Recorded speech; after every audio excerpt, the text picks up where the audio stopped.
Exsanguination, exsanguination blues.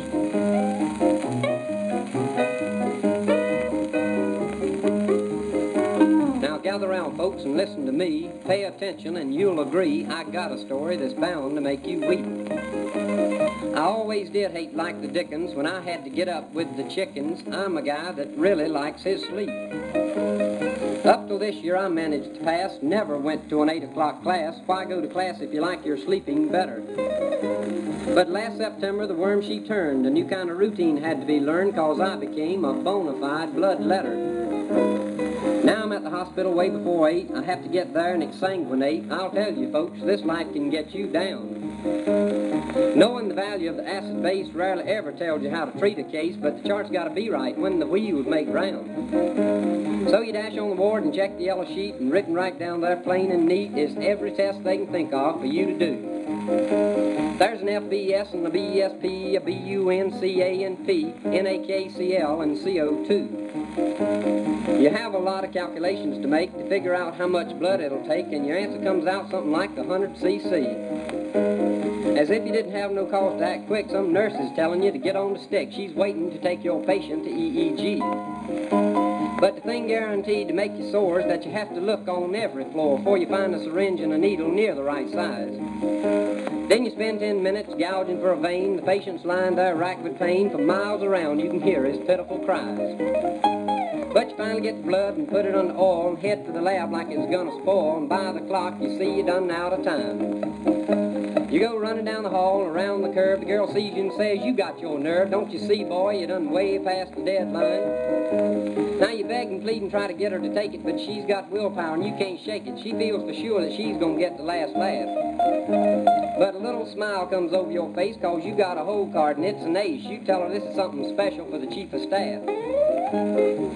Exsanguinate, exsanguinate, exsanguinate, and if you see you're gonna be late, telephone the laboratory, give the girls a hard luck story, tell them all must wait while you exsanguinate. Now, I had a patient by the name of Joe. There's never been another man I know that hated to get stuck half as bad as he did. At the sight of a needle, large or small, you'd hear him all up and down the hall. He'd get shook up and almost flip his lid. Now, we had old Joe up on 3 West that finally got old soul to rest, but while he was here, we knew him like a book. When he died, he didn't need to confess. What we hadn't determined anybody could guess. We just sent along his chart for St. Pete to have a look. His chief complaint was kidney colic, but he had some problems that were metabolic, and every metabolite over there just went 8. We drew so much blood that he got anemic, his skin got pale and his heart ischemic, and with all those needles, Joe was in bad shape. So we started replacing all the blood that was drawn till he no longer had any blood of his own, and by that time he was so weak he didn't even care.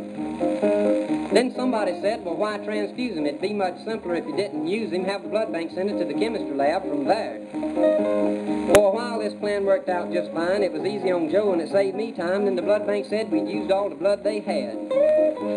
So once again bloodletting was resumed, and old Joe knew that he was doomed. The day he wrote his last request was kind of sad. Now this request struck some as funny. He wished to be buried with a dummy, a 15-gauge needle and a large syringe. But I knew what Joe was planning to do, cause each day his hostility grew, and in this way he'd have eternal revenge.